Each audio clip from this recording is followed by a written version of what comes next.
Vamos entonces en esta oportunidad a estudiar cómo están constituidos interiormente los separadores bifásicos de forma cilíndrica de la industria petrolera, que son los que más se utilizan, ¿verdad?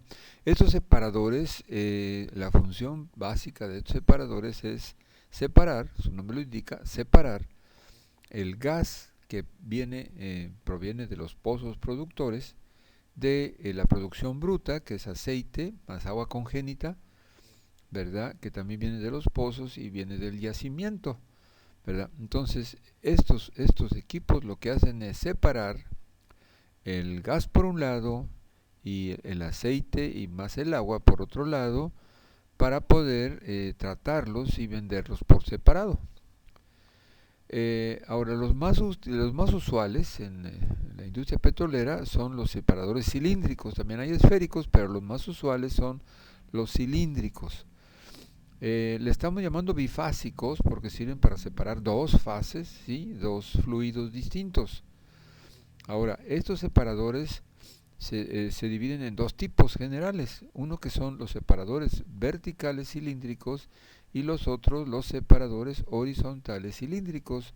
Cada uno de ellos tiene ciertas ventajas de aplicación con respecto al otro que vamos a ver posteriormente, ¿verdad? Entonces vamos a empezar a leer y vamos a tratar de ampliar la información, ¿verdad? Para ver, vamos a tener por ahí algún corte para ver internamente cómo está constituido un separador y para qué sirve cada uno de los elementos que lo constituyen. Entonces dice, los separadores cilíndricos bifásicos de la industria petrolera se usan en las instalaciones llamadas baterías de separación y recolección. Su función consiste en separar los líquidos procedentes de los pozos productores, aceite y agua congénita, del gas producido por los mismos. Dichos separadores se clasifican en los siguientes dos tipos generales: los separadores verticales cilíndricos y los separadores horizontales cilíndricos. Cada uno de estos dos tipos tiene sus ventajas y aplicaciones específicas que se pueden generalizar como sigue. Vamos a ver, separadores verticales. Pueden manejar más líquidos por metro cúbico de gas que los horizontales. Más líquidos por metro cúbico de gas que los horizontales. Segundo, su mayor capacidad para almacenar líquidos hace que su aplicación sea fundamental en el caso en que los pozos productores presenten cabezadas de líquidos momentáneas, como sucede en los pozos de bombeo neumático. En estos casos se presentan baches, ¿sí? Cabezadas de líquido, ¿verdad? Y bueno, en este caso los separadores verticales son ideales. 3. Debido precisamente a su forma vertical, este tipo de separadores tiene ventajas definitivas cuando la producción de crudo tiene cantidades considerables de lodo o arena, que se va al fondo, ¿sí? Ya que el drenaje colocado en la parte inferior permite que la operación de limpieza sea muy simple. Cuarto, la forma vertical facilita el montaje de una batería de ellos cuando el espacio es limitado, pero a la vez hace difícil su erección. Se requiere de grúa para poder instalarlo, en el caso y una grúa alta, ¿verdad? Para poder instalarlo. 5. No se prestan para ser montados sobre patines por su misma altura, se pueden voltear. Los patines normalmente son para transportarlos, entonces si son altos, pues se corre el riesgo de que se volteen, ¿sí? Sexto, el control del nivel del líquido no es crítico por su mayor altura. Vamos a ver ahora los separadores horizontales. Más adelante tenemos figuras de los mismos, de los dos. Son los más económicos cuando se pretende manejar grandes volúmenes de gas con relativamente poco líquido. Segundo, no son recomendables cuando el gas contiene lodo o arena, a diferencia de los anteriores, ¿sí? Ya que la limpieza se dificulta por su forma y construcción interna. 3. Se pueden montar fácilmente sobre patines, lo cual simplifica su transporte y erección. 4. En climas fríos, el gas fluyendo sobre la extensa área de interfase gas-líquido mantiene caliente al líquido.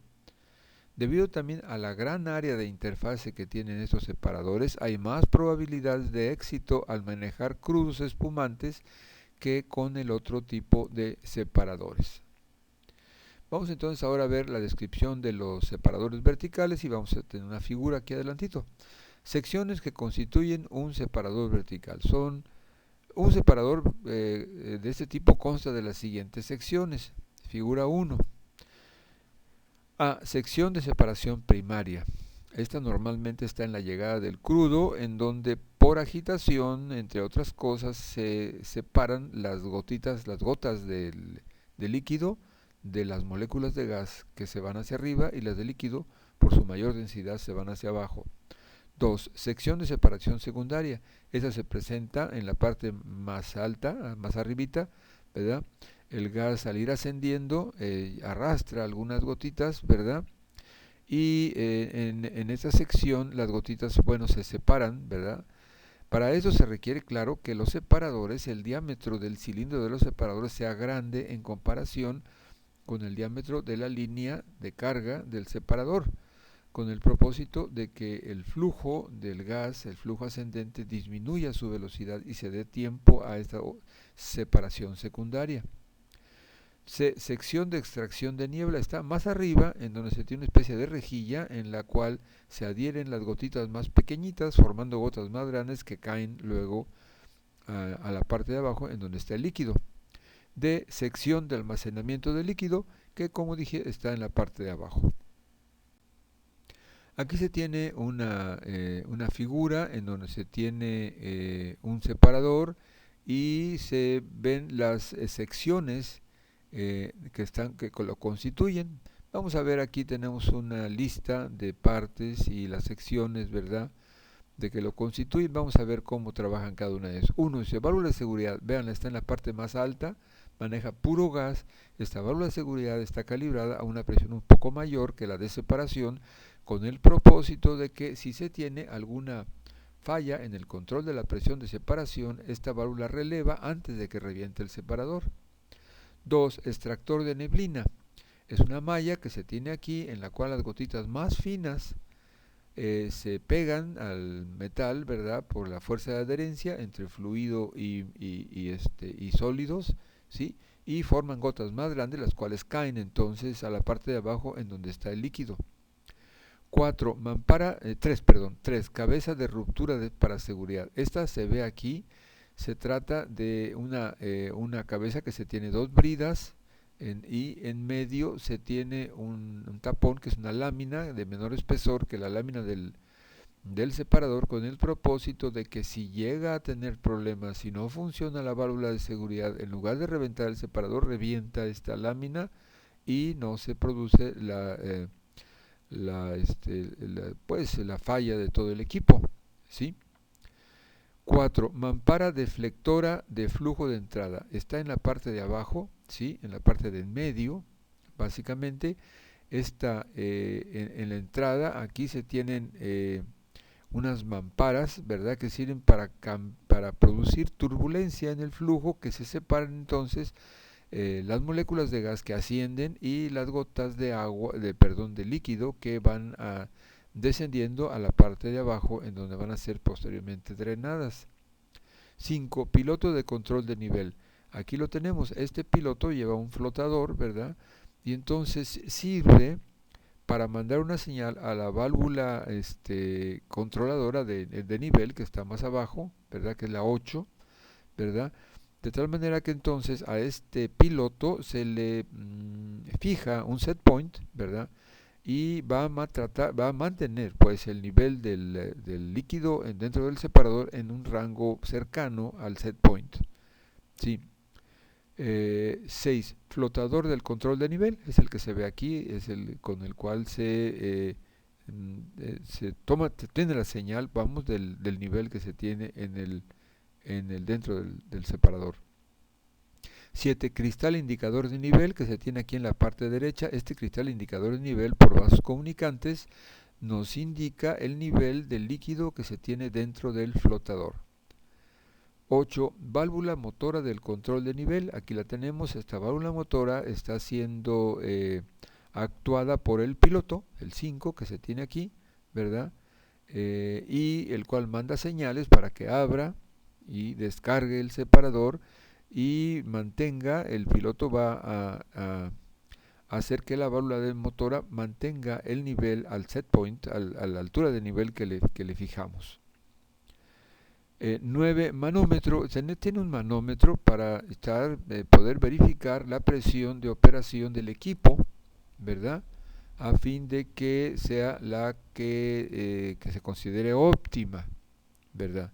Y entonces tenemos aquí las secciones en las que se divide el separador vertical. Tenemos inciso A mayúscula, sección de separación primaria, que es en donde están las mamparas, en donde se produce la agitación del líquido para que desprenda las moléculas de gas y caigan las gotas de líquido abajo.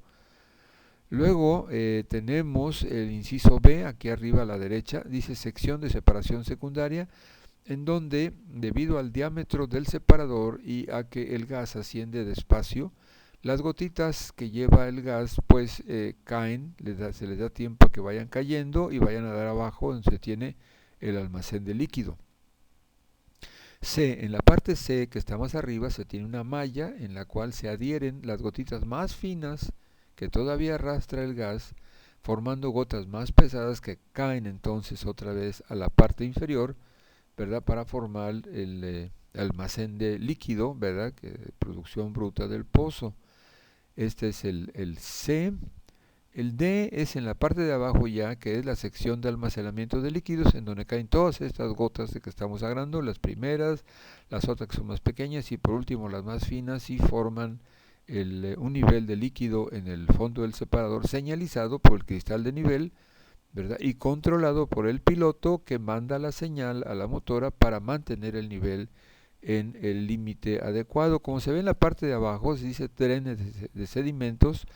Este drene de sedimentos tiene más adelante una válvula de compuerta con la cual, cuando se le da mantenimiento al separador, aislándolo de la llegada de crudo, al abrir se drena el sedimento que se ha almacenado en la parte inferior del mismo. Bueno, dice inciso A, ver figura 1, sección de separación primaria. Son las secciones de que hoy ya les hablaba, vamos a leerlas. La separación en esta sección se realiza mediante un cambio de dirección de flujo. El cambio de dirección se puede efectuar con una entrada tangencial de los fluidos al separador, o bien instalando adecuadamente una placa desviadora a la entrada que recibe el nombre de mampara. Con cualquiera de las dos formas se le induce una fuerza centrífuga al flujo, con la que se separan grandes volúmenes de líquido de las moléculas de gas. Las moléculas de gas pues tienen muchísimo menos masa, mientras que las de líquido tienen mucho más masa. Por ejemplo, la densidad del aire es 1.3 kilogramos por metro cúbico, mientras que la densidad del agua pura es de 1000 kilogramos por metro cúbico. Es muchísimo más densa, muchísimo más pesada, por lo tanto cae a la parte de abajo y entonces el otro se eleva en la parte de arriba. B, dice ver figura 1. En todos los casos hay que ver la figura anterior. Dice sección de separación secundaria. En esta sección se separa la máxima cantidad de gotas de líquido que la corriente de gas de la corriente de gas. Las gotas se separan principalmente por la gravedad, por lo que la turbulencia de flujo debe de ser mínima, un diámetro grande del separador. Para esto, el separador debe tener suficiente longitud y sección transversal. En algunos diseños se utilizan veletas o aspas alineadas para reducir aún más la turbulencia, sirviendo al mismo tiempo como superficies colectoras de gotas de líquido. La eficiencia de separación en esta sección depende principalmente de las propiedades físicas del gas y del líquido, del tamaño de las gotas de líquido suspendidas en el flujo del gas y del grado de turbulencia, el cual lo bajamos haciéndole un diámetro bastante grande al separador. Luego tenemos la sección de extracción de niebla. ¿Sí? En esta sección se separan del flujo de gas las gotas pequeñas de líquido que no se lograron eliminar en las secciones primaria y secundaria del separador. En esta parte del separador se utilizan el efecto de choque y o la fuerza centrífuga como mecanismo de separación. Mediante estos mecanismos se logra que las pequeñas gotas de líquido se colecten sobre una superficie en donde se acumulan y forman gotas más grandes que se drenan a través de un conducto a la sección de acumulación de líquidos, o bien caen, como se ilustra en la figura, no hay ducto, o bien caen contra la corriente de gas a la sección de separación primaria. El dispositivo utilizado en esta sección, conocido como extractor de niebla, porque son las gotitas más pequeñas, está constituido generalmente por un conjunto de veletas o aspas, por alambre entretejido o por tubos ciclónicos. Luego tenemos la sección D. En esta sección es la sección de almacenamiento de líquidos. En esta sección, que es la parte inferior del separador, se almacena y descarga el líquido separado de la corriente de gas. Esta parte del separador debe tener la capacidad suficiente para manejar los posibles baches de líquido que ya habíamos platicado, que se pueden presentar en una operación normal, sobre todo en el caso de los pozos de bombeo neumático. Además, o bien en los pozos fluyentes, en las cabezadas. Además, debe tener la instrumentación adecuada para controlar el nivel del líquido, el piloto y la válvula motora de que hablábamos. En el separador, esta instrumentación está formada por un piloto controlador de nivel, un cristal indicador de nivel, el de los vasos comunicantes, un flotador y una válvula de descarga. La sección de almacenamiento de líquido debe estar situada en el fondo del separador, de tal forma que el líquido acumulado no sea arrastrado por la corriente de gas que fluye a través del separador, de tal manera que salga lo más puro el gas en la parte superior.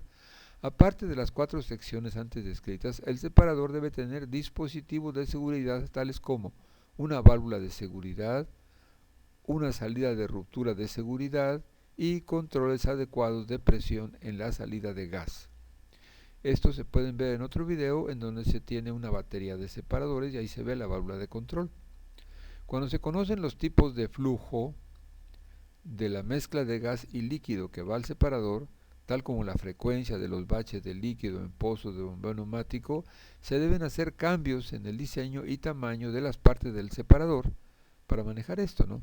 Sin embargo, es recomendable que el separador se diseñe de la forma más simple posible para facilitar su limpieza y mantenimiento. Hay que recordar que todos los diseños no nomás deben de cumplir con las funciones mecánicas, sino en la actualidad también deben de diseñarse de tal manera que faciliten el mantenimiento de dichas partes y que además se evite el envío a la atmósfera de contaminantes. A continuación se presenta la figura 2 en que se pueden observar algunos detalles de construcción de un separador vertical. Aquí se ven más detalles todavía del separador vertical. Aquí lo tienen, como se ve, la salida de gas en la parte superior es bridada, ¿sí? La válvula de seguridad está a un lado, ¿sí? El sello de ruptura para seguridad está también a un lado, se tienen 2 bridas y en medio se tiene una lámina que es la que va a reventar. El cople soldado sobre la que se monta la válvula de seguridad. Como se observa, la cúpula del separador está soldada al resto del cilindro. En la parte de abajo se tiene el extractor de neblina, que en este caso son laminillas, ¿verdad? Formando un enrejado, ¿sí? En donde se adhieren las gotitas más finas. Luego más abajo se presenta una brida soldada, que es en donde entra la carga de líquidos más gas producido, ¿sí? Y adentro se tiene la mampara deflectora que produce el giro para producir fuerza centrífuga y separación, ¿sí? Más abajo estoy representando ahí una válvula pequeña, normalmente de 1/4 de diámetro, ¿verdad? Que es la que envía el gas al piloto con el cual va a trabajar la válvula motora. Este gas, como se ve, se toma desde la parte más alta, en donde el gas tiene la menor cantidad de líquidos, ¿sí? Del lado derecho se tiene un manómetro para verificar la presión a la que está operando el equipo. Más abajo se tiene el cristal indicador de nivel, que tiene 2 válvulas portacristal, ¿verdad? Con las cuales estas sirven no nomás para comunicarlo interiormente por vasos comunicantes, sino para poder darles mantenimiento. Posteriormente veremos algo sobre esto. Y entonces aquí se ve cómo sale el gas a instrumentos, que viene desde la parte más alta, entra al piloto para control de nivel, el cual tiene un flotador, se le indica un set point y este piloto envía la señal a la válvula motora, al diafragma. Es una válvula de diafragma, ¿verdad? Con la cual se controla el nivel. Es una válvula roscada y ahí dice descarga líquidos separados al cabezal de producción general o medición. Más abajo se tiene un orificio que es por donde se drenan los sedimentos para dar mantenimiento al equipo, y del lado derecho pues se ve la salida con un cople en la salida, dice dren de sedimentos para mantenimiento. Dice, en la figura 1 se observan las secciones en las que se pueden considerar divididos los separadores verticales, mientras que en la figura 2 se presentan ya detalles de construcción de los mismos. En la figura 3 a continuación se observan las secciones en que se pueden considerar divididos los separadores horizontales. Ahora vamos a ver los horizontales. Y la figura 4 presenta también detalles de construcción de los mismos.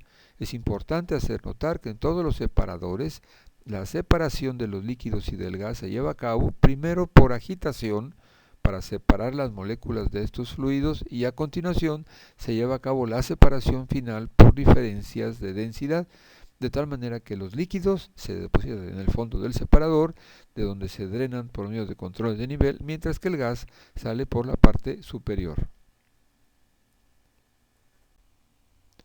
Aquí tenemos otra vez las secciones, pero en este caso de un separador horizontal.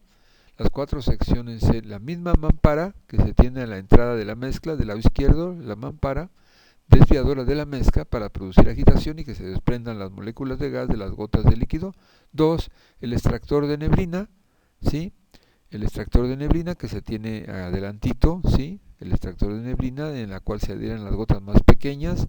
3. La válvula motora de descarga de líquidos, aquí la tenemos abajo, ¿sí? 4, tiene un flotador, ¿verdad? Y bueno, no está indicado esto, pero este flotador actúa sobre el piloto, ¿sí? Actúa sobre el piloto que manda la señal a la motora para controlar el nivel. 5, tenemos un manómetro para verificar la presión de operación del equipo. En la parte de abajo, como se observa, se deposita el líquido, se tiene la salida del líquido y el drenaje de sedimentos, ¿sí? La sección de separación secundaria está adelantito de la sección de separación primaria, en donde se depositan algunas gotas que no se lograron separar en la primera, ¿verdad? Y bueno, pues se tiene aquí sección de almacenamiento de líquidos, que es en la parte más baja, y la salida de gas, pues hasta el otro extremo, en donde el gas ya lleva la menor cantidad posible de líquidos, sale el gas y se va a mandar en este caso al cabezal de gas de la batería de separadores, en donde está instalado el equipo Tenemos aquí detalles de construcción de un separador horizontal, y bueno, pues tenemos del lado izquierdo también la carga del separador bridada, tenemos la mámpara deflectora, tenemos mamparas soldadas, ¿verdad? Que sirven para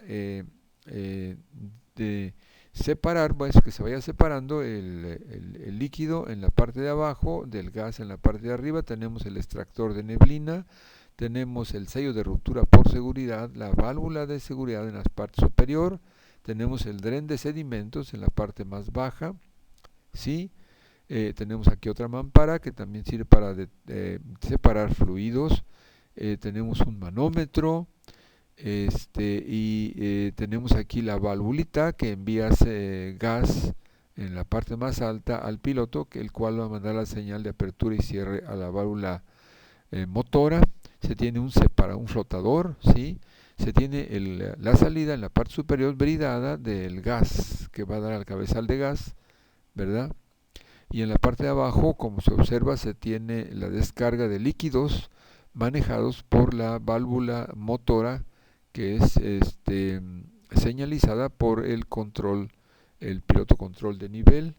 Y ya habíamos hablado de que en la parte de medio se tiene el dren de sedimentos para mantenimiento de este dispositivo. Vamos a ver ahora cuáles son las actividades de mantenimiento preventivo a separadores horizontales o verticales. Son las mismas. Primero, hay que eliminar fugas en estoperos de válvulas y conexiones para evitar que se ensucie el equipo, primero para evitar que se agreda al medio ambiente, se contamine el medio ambiente, ¿verdad? Hay que cuidar el medio ambiente, y entonces primero hay que eliminar fugas en estoperos de las válvulas y en las conexiones roscadas o bridadas. Sí. Segundo, hay que cambiar piloto de control de nivel para evitar derrames por alto nivel o cierre del separador por control de nivel bajo. O sea, hay que asegurarnos de que el piloto de control va a seguir funcionando bien. Se trae uno reparado del taller o uno nuevo, ¿verdad? Se cambia el anterior para darle mantenimiento, se monta el nuevo y se le ajusta el set point de nivel. También se tiene que cambiar la válvula de seguridad por una recién calibrada para asegurar se eviten fugas por altas presiones. El cambio del piloto del control de nivel, con lo cual también se evitan derrames a la atmósfera. Luego se tiene mantenimiento preventivo a la válvula motora del control del nivel, también para evitar descontrol del nivel, ¿verdad? Hay que ver el diafragma de la válvula, limpiar todo, ver que opera, ¿verdad? Y volver a instalarla. Luego se tiene que limpiar el cristal de nivel para tener una indicación visual confiable o segura del nivel dentro del separador. Y en caso de descalibración del manómetro hay que cambiar el mismo.